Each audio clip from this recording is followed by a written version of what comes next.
Hello, my name is Daniel. Thank you for being here with me today.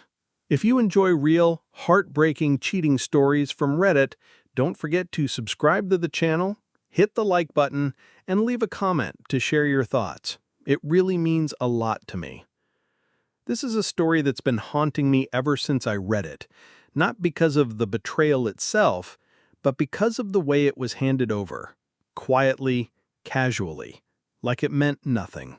Like love was disposable. It takes place in the sleepy outskirts of Asheville, North Carolina, where 38-year-old Marcus Delaney was preparing to marry the woman he believed he'd grow old with. Her name was Lauren. She was 36, soft-spoken, fiercely independent, and had this way of making Marcus feel like the luckiest man in the world, even on the most ordinary days. They had been engaged for nearly a year. 10 long months of planning, saving, dreaming. The kind of engagement that fills calendars and drains bank accounts. They'd just finished renovating a small 2-bedroom craftsman cottage nestled between the woods and the Blue Ridge Parkway. That was supposed to be their forever home. The flowers were booked, her dress had been fitted twice. His parents, who weren't wealthy by any stretch, had offered to cover most of the wedding just to see their son happy. It was all set. But sometimes life doesn't fall apart with a scream. Sometimes it unravels with a whisper. 2 weeks before the wedding, on a gray Tuesday night, Lauren sat across from Marcus in the living room, the soft hum of the heater masking the quiet tension that had crept into the room. She held her mug of tea like it was the only thing grounding her. He thought maybe she was about to talk about nerves or maybe even postponing the ceremony due to stress. Instead, she looked him in the eye, calm but hesitant, and said, "There's something I need before we get married." Marcus tilted his head, waiting, unsure of where she was going with this. Her hands trembled just slightly, not from fear, but from restraint. She wasn't emotional, she wasn't pleading, there were no tears. She said, "I need closure." That word. Closure.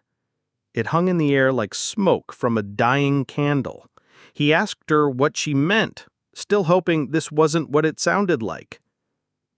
She went on, carefully choosing each word like it might break something if she wasn't precise. "I've been carrying this unfinished piece of my past. Before I marry you, I need to see him. Just one night, no strings. Just clarity." Him meant her ex, of course. Matthew, the one she'd cried about when they first started dating. The one who had shattered her once and who she swore she'd never speak to again. The man who cheated on her, gaslit her, left her in pieces. That man. And now here she was asking for permission to revisit that hurt. No, not just revisit it, surrender to it, sleep with it. Marcus couldn't speak. He sat there in the warm glow of a home they had built together, a future he thought was cemented, listening to the woman he loved ask him for a hall pass to her past. He asked her if this was a joke. Lauren shook her head, gently, almost apologetically. "I didn't want to hide it from you. I respect you too much. I need to be sure about us, about everything.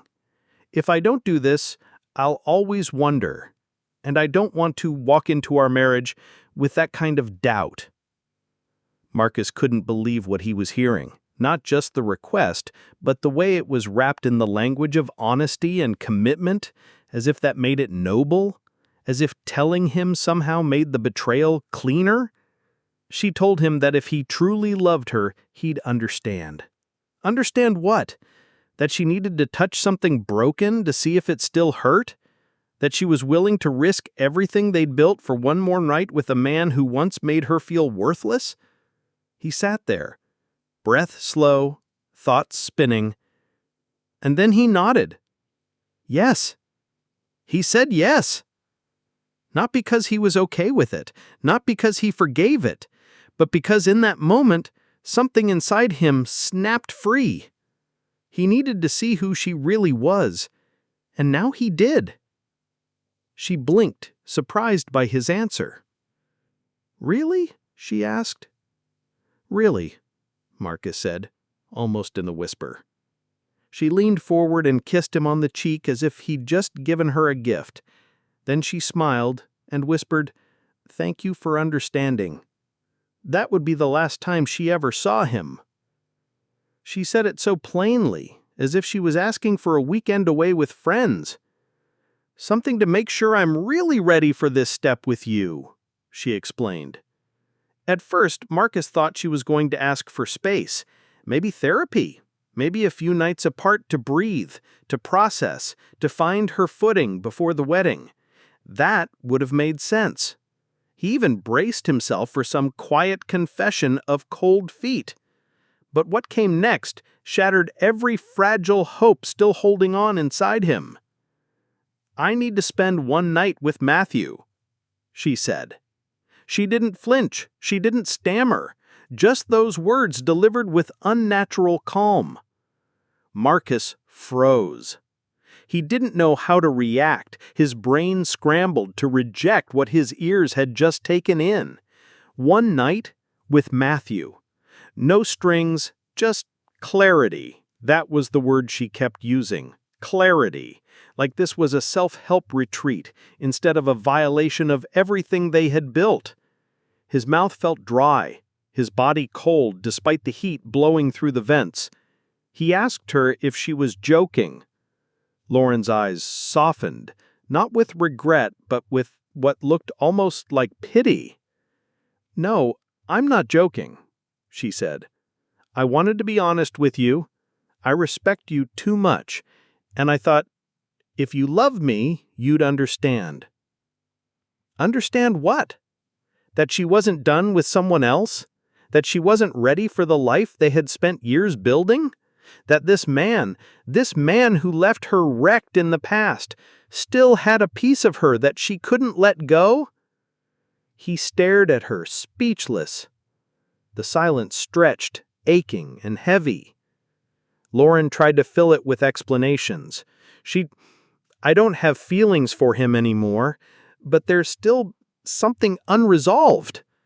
I need to know for myself that it's really over. That I'm not bringing any of him into our marriage." It was like watching someone light a match over dry leaves and then asking you to believe it wasn't going to catch fire. This was the same man she had sobbed over in Marcus's arms, the same man who ghosted her for months, who cheated on her with a coworker, who made her question her worth. And now, on the edge of a new life, she wanted to crawl back into his bed, not out of love, but for some manufactured sense of closure. Marcus's voice trembled. "Why now? Why bring this up 2 weeks before the vows?" She gave a small shrug. "Because I don't want to wonder. I want to be fully present with you. I want to start our marriage without regrets." There it was, her logic, dragging her past through the present so she could supposedly walk freely into the future, like this was noble.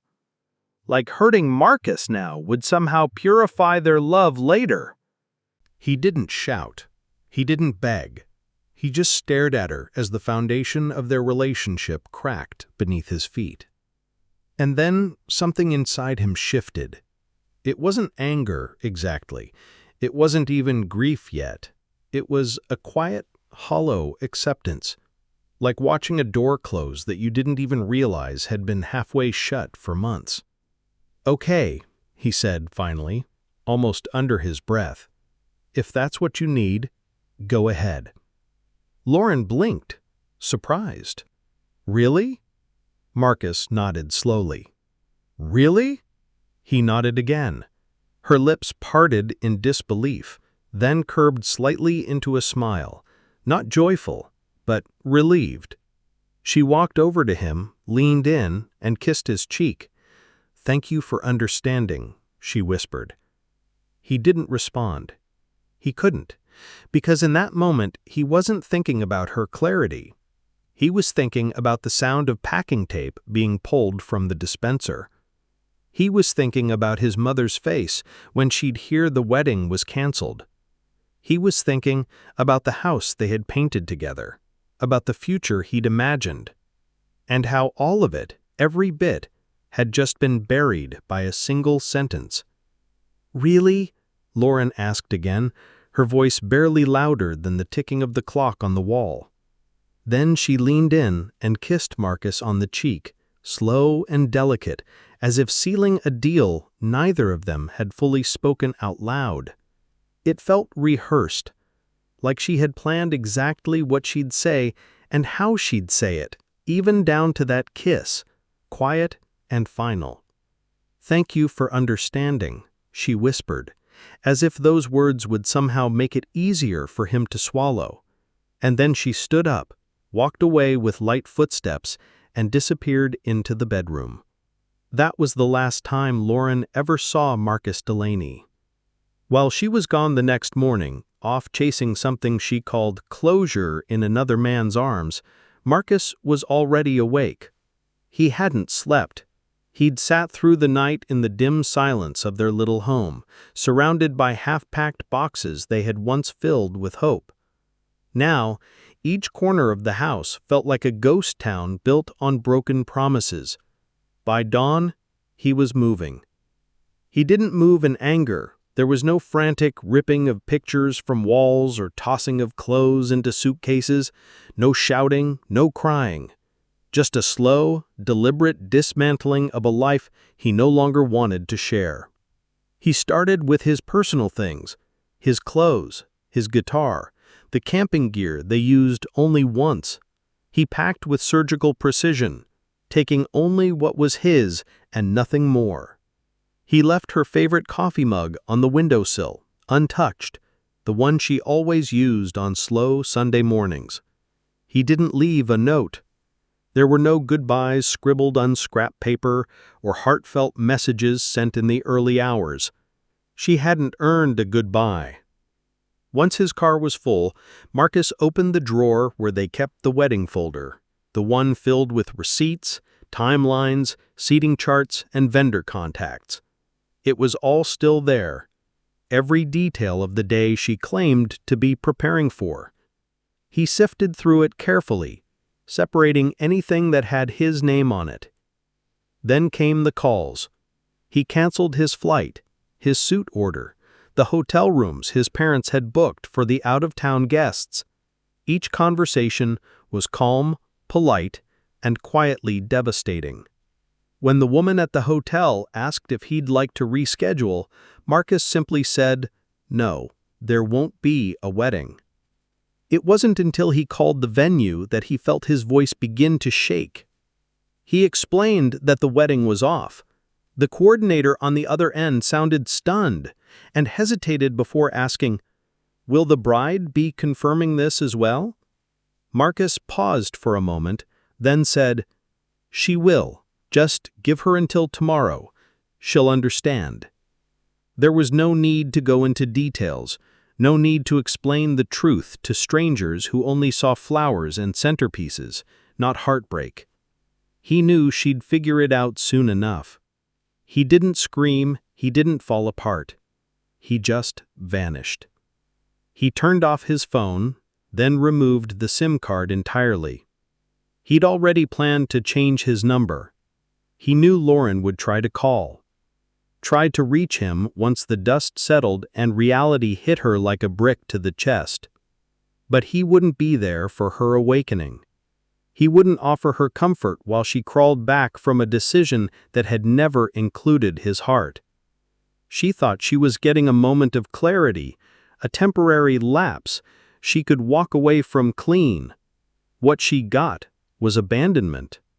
Not out of revenge, but out of necessity.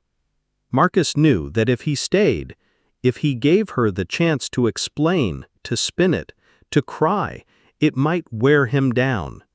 He might let her back in, and that was something he couldn't allow. Because when someone tells you they need someone else to be sure about you, they've already made their choice. So he left, quietly, without anger. And with every mile that grew between him and that house, he didn't feel free. He felt empty, heavy, like the version of himself that believed in forever had been left behind, boxed up with the rest of the things she would come home to.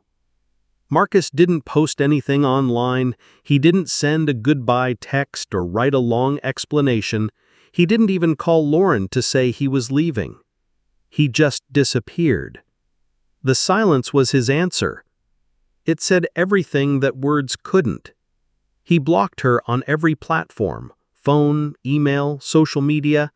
Then he changed his number entirely. There would be no breadcrumbs to follow, no trail to trace. He wanted nothing left for her to reach for, because the moment she'd asked for one last night with another man, she had let go of him without even realizing it. When Marcus told a few close friends what had happened, most were stunned into silence. But later, the messages started rolling in. Some told him they understood. Others, not so much. "You should have at least told her," one friend said. "She deserves closure too. If you really loved her, you wouldn't have just vanished," another added. Marcus read the messages, one after another, and then turned off his phone again. Because here's the truth. He had loved her, deeply, fiercely.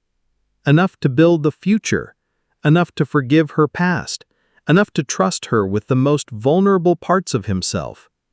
But love doesn't mean staying to be shattered. He didn't owe Lauren a conversation after that request. He didn't owe her comfort while she crawled back from a decision that had never included his heart. He didn't owe him his pain, gift-wrapped as understanding.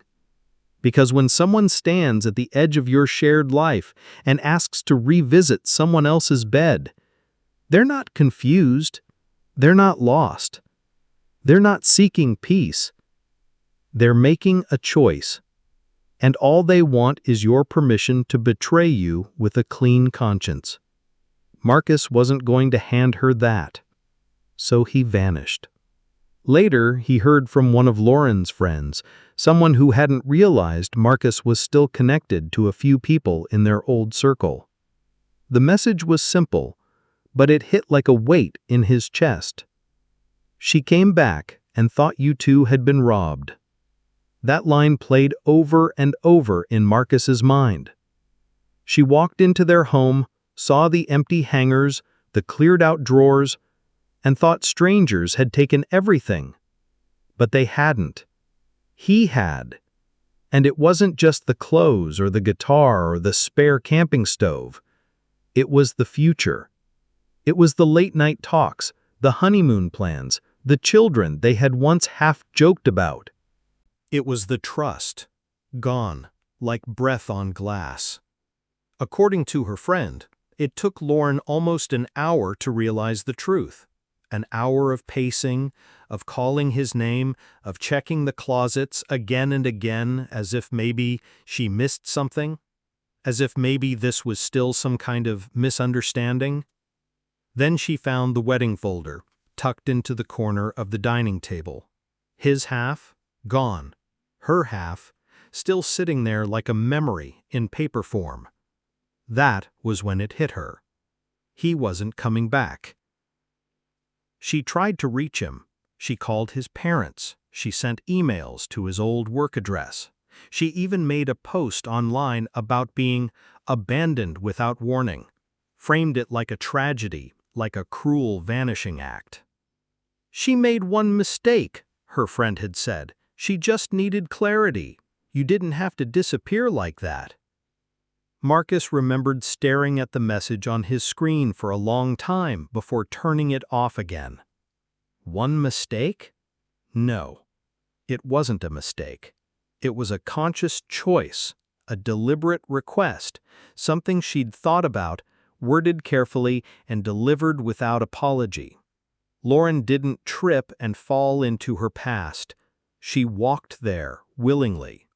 And now she would have to sit with what she'd done, without knowing where Marcus went or why he never looked back. That was her closure. Then she realized it was just me, gone. Not taken, not stolen, just absent. No locks were broken, no valuables missing, just the quiet absence of one person who could no longer bear to stay. The man she thought would always be waiting was no longer there. Lauren tried everything to find him. She called Marcus's parents more than once, left voicemails, sent long, trembling emails filled with apologies and confusion. She mailed handwritten letters to the company he used to work for, asking them to forward anything they received. Her voice showed up in inboxes like an echo, hollow and searching. Then came the public plea, a long post on social media about heartbreak, betrayal, abandonment. She painted herself as the one left behind without warning. She wrote, "I made one mistake and he vanished without a word." But it wasn't a mistake. It was a request, calm, premeditated, and made with full awareness of what it meant. She didn't trip, she didn't stumble. She asked Marcus to stand still while she reached for the past and then expected him to still be waiting when she returned. That was never going to happen. There would be no wedding photos, no first dance beneath the string lights they'd picked out together. The dress she had once twirled in front of the mirror now hung untouched, just a white silence in a closet that no longer belonged to her future. She would never know what song Marcus had planned to play as she walked down the aisle, or how he had rehearsed his vows in the quiet of their garden, just once, when he thought she wasn't home. She wouldn't know because she chose not to. She chose Matthew, not just with her body, but with her words, her timing, her logic that framed betrayal as honesty. And in so doing, she gave Marcus every reason not to be her husband. He never told her where he went, never left breadcrumbs or subtle clues. He rebuilt quietly, a small life, somewhere far from Asheville. He still dreamed sometimes, not of her, but of the life they could have had, what it might have looked like if she had just chosen him fully. But that life no longer existed. It lived only in the memory of a man who knew when to walk away. Stories like Marcus and Lauren's are not rare. Many people find themselves in relationships where boundaries are tested under the guise of honesty, and love is measured by how much you're willing to tolerate. But healthy love does not ask you to betray yourself. It does not ask you to watch someone reopen old wounds in the name of closure. It does not stand still while the person you love walks into another's arms and expects forgiveness in return. When someone shows you they're still emotionally entangled in their past, take it seriously. Words like closure and clarity can be disguised doors back into chaos. You are not responsible for healing what someone else hasn't resolved, and you certainly don't need to stick around to be their final lesson. If you find yourself in a situation where your boundaries are being pushed, or you're asked to accept disrespect in the name of love, pause. Ask yourself, what am I sacrificing to stay, and what will it cost me later on? The strength to walk away quietly, without drama or destruction, can be the most powerful act of self-respect. You don't have to burn bridges. You just have to stop crossing the ones that lead you somewhere you no longer belong. Because sometimes the greatest peace isn't in fixing what broke. It's in knowing you had the courage to leave it behind.